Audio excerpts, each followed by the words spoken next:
Як кажучи простими словамі, ідентичнасць – гэта тое, як чалавек сябе разумее, як он уяўляе, калі говорить про нацыянальную ідэнтычнасць. Мне здаецца, што людзі з'ядналіся у тое, што мы сёння называем дзяржавай, у нацыю, просто каб лепей жыць.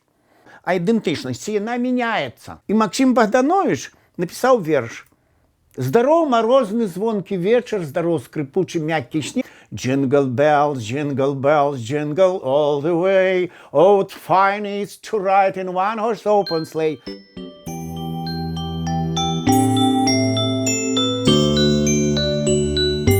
Мяне завуць Пётр Садоўскі. Паводле дыпломнай адукацыі я выкладчык замежных моў. Я быў першым амбасадарам Беларусі ў Нямецчыне. Бываў у іншых краінах, бачыў іншыя народы, склаў нейкае сваё разуменне, панятка нацыянальная ідэнтычнасць. Перш я б хацеў патлумачыць само слова ідэнтычнасць, іншымі словамі гэта самавызначэнне, самахарактарыстыка.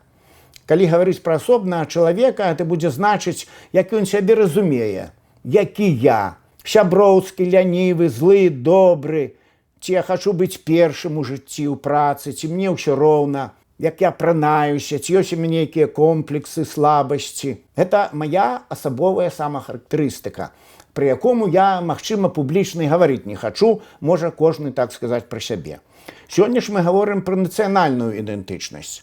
Як разумеюць сябе, як падаюць сябе свету жыхары розных краінаў, якія гавораць на розных мовах, вядомыя сваімі поспехамі ў пэўных занятках, жывуць на розных кантынентах, часта адрозніваюцца знешне, па-рознаму харчуюцца, маюць розную гісторыю, рэлігію, чытаюць розных паэтаў, пішуць сваю музыку, адны багатыя, іншыя бяднейшыя.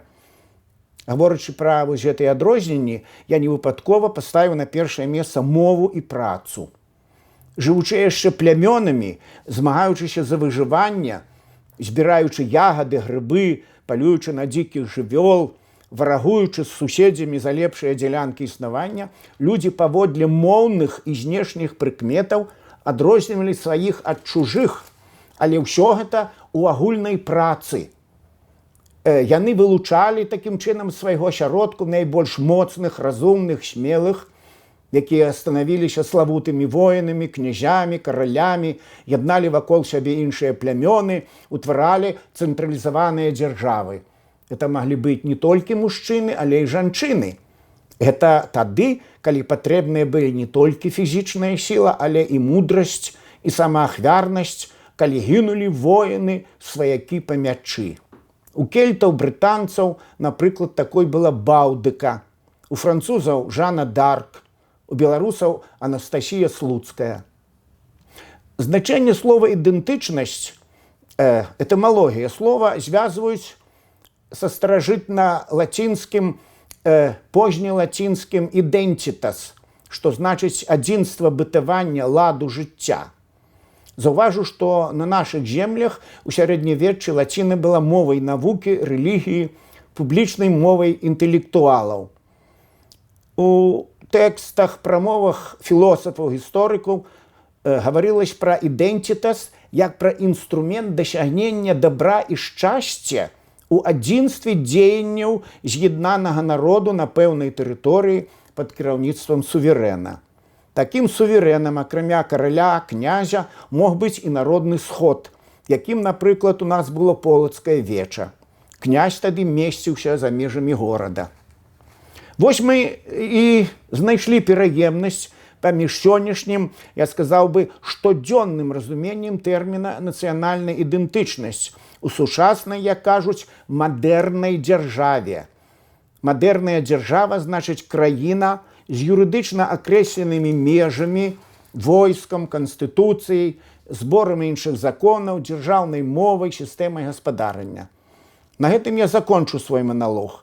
Астатняе канкрэтнае, што мае дачыненне да пэўнага народу, вы дадумаеце самі. Гаворачы з вамі, я трымаю ў руках кніжку Уладзіміра Караткевіча «Земля пад белымі крыламі». На супервокладцы помнік перамогі на плошчы Перамогі, ды ілюстрацыі да хронік пра Грунвальдскую і Аршанскую бітвы. Для мяне гэта была першая кніга, якая па-сапраўднаму натхніла мяне ўжо дарослага пазнаваць Беларусь. Цікава, што вы думаеце самі пра нашу краіну, Беларусь. Я прадыктую вам зараз 10 пытанняў, паспрабуйце на выбар адказаць на 5 ці 6 з іх. Першае. Што вы чулі пра розныя назвы нашай краіны ў розны гістарычны час? Другое. Якая гістарычная падзея, што мы самі зрабілі, зрабіла нас беларусамі? Трэцяе. Каго вы лічыце на сёння беларусам нумар 1, які запачаткаваў нашу нацыянальную свядомасць і нацыянальны характар? Які беларускі паэт, празаік, гісторык для вас самы беларускі? Ці ведаеце вы, якія абражлівыя або ухвальныя мянушкі беларусаў? Ці можа быць сапраўдны суверэнітэт дзяржавы, якая не можа забяспечыць эканамічна сваё існаванне? Чаму бываюць бедныя і багатыя краіны? Які народ, суседні або далёкі, вам найбольш сімпатычны? Чаму? Стварыце сінквейн ці нават аватар тыповага, на ваш погляд, беларуса. Ці павінен ён абавязкова валодаць беларускай мовай? Зыходзячы з пералічаных пытанняў, ахарактарызуйце прадстаўнікоў любога народу, палякаў, немцаў, украінцаў, расейцаў, літоўцаў, калі ведаеце пра іх больш, чым пра нас саміх. Ці варта ўвогуле разважаць пра гэта? Нацыі знікаюць, ідзе, як кажуць, глобалізацыя, але вось чаму раптам Брытанія выйшла з еўрапейскага звязу? Чаму кітайцы ды японцы дагэтуль даволі закрытыя нацыі? Ці хацелі б вы, каб у нашых пашпартах, акрамя грамадзянскай ідэнтычнасці, грамадзянін Рэспублікі Беларусь, увялі зноў графу нацыянальнасці? На некалі была, цяпер яе няма.